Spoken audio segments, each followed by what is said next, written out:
welcome to Weybridge. I'm a Weybridge councillor, so welcome to my patch.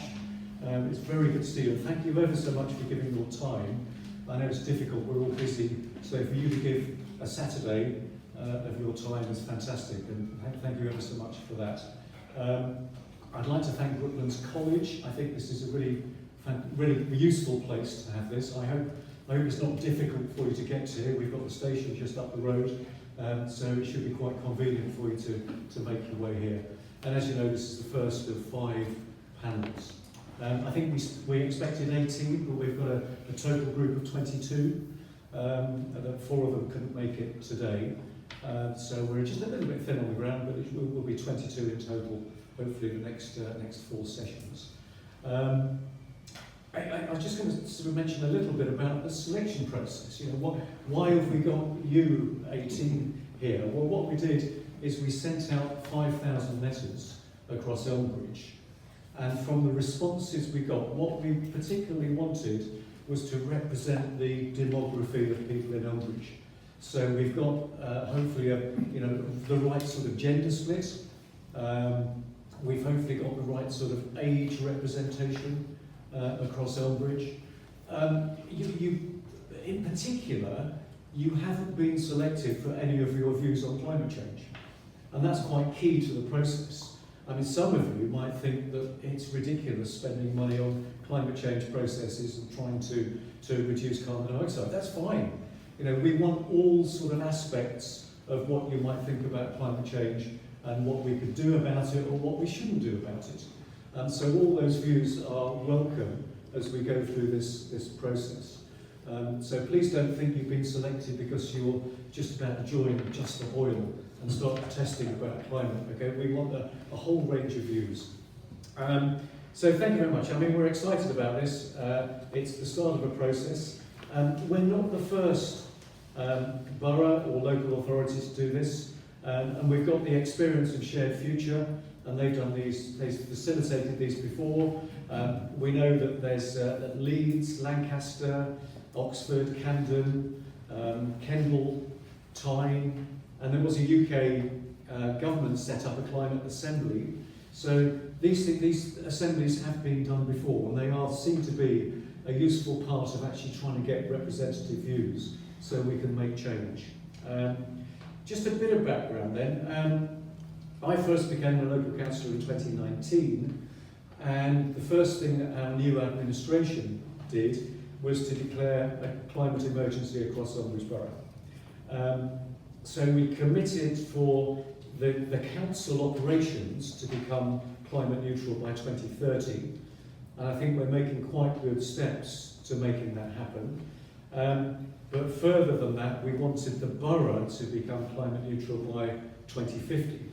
Now that's a bit of a tall order, but we do want to bring people along with us to see how we can make that happen.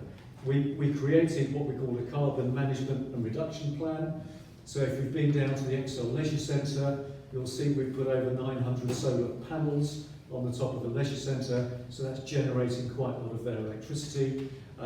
We're about to install lots of solar thermal in the sports hub, so that will generate some of the heat they need to heat the swimming pool. On all our community centres, we've now got solar panels.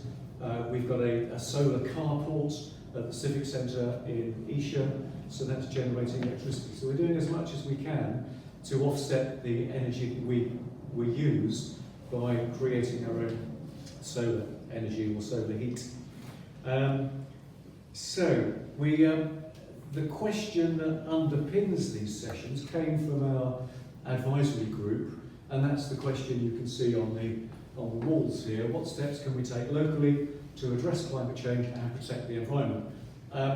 It took us about 40 minutes of debate to come up with that question. It wasn't easy. How do you sort of capture exactly what we want to do within these panels?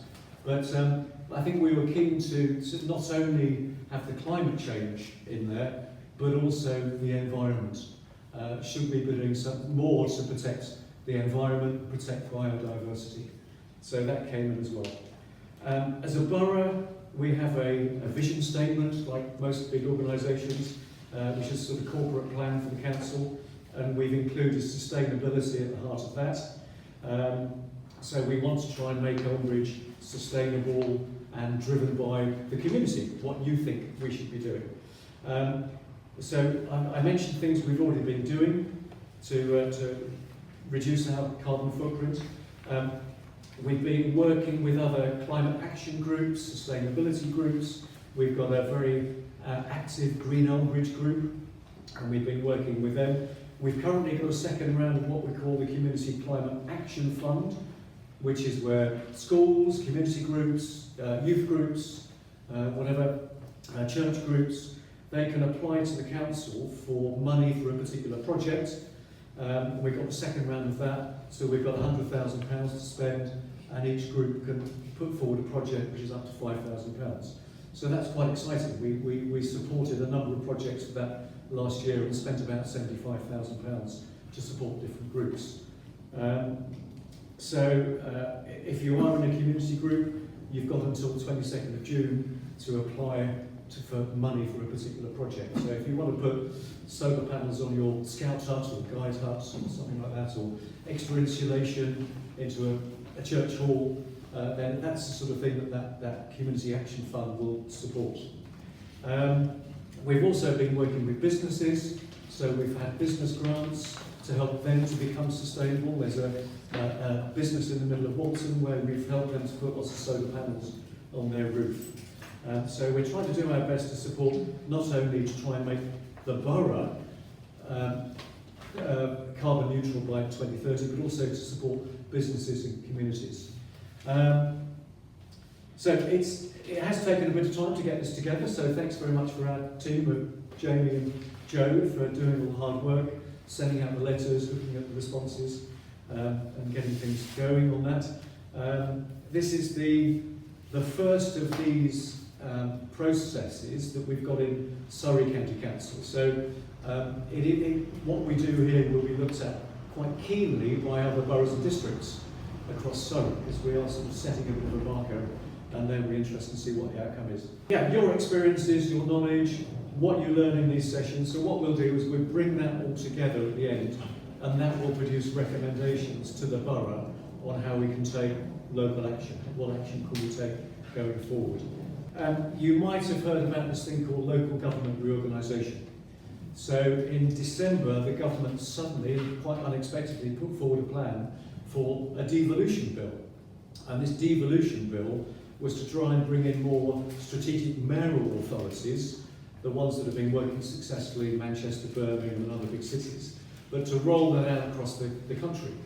But what they wanted was these strategic authorities would be underpinned by bigger local authorities. So in Surrey, at the moment, there are two plans going forward. One is to split Surrey into two halves, an east and a west. So Elmbridge and Runnymede and Spelthorne, they will cease to be in 2 years' time. Or the other one might be to split it into three. Many of the boroughs and districts think that in order to get local representation, then probably three is a better bet. Surrey has said, well, you make significantly more financial savings by splitting into two, so they're pushing for the two authority option. So we did think, so with that underpinning of this local government reorganisation, so should Elmbridge kind of keep going with this? But we were sufficiently far down the line that we thought it was useful to do this. It's going to come to an end anyway in October, well before the local government reorganisation. And as I said earlier, all the other boroughs and districts will be actually looking at this quite keenly to see what the outcome is. And it may be that when we have these bigger local authorities of a combined grouping of 5 or 6 different districts and boroughs, that they might then look at this and say, well, that's a really good idea, let's do another one for that bigger area. So, so as far as this group is concerned, and this process, it won't be affected by local government reorganisation, but it might inform the new local authorities. So yeah, we still want to hear the voices of residents, and we think this is a really useful process to go through to do that.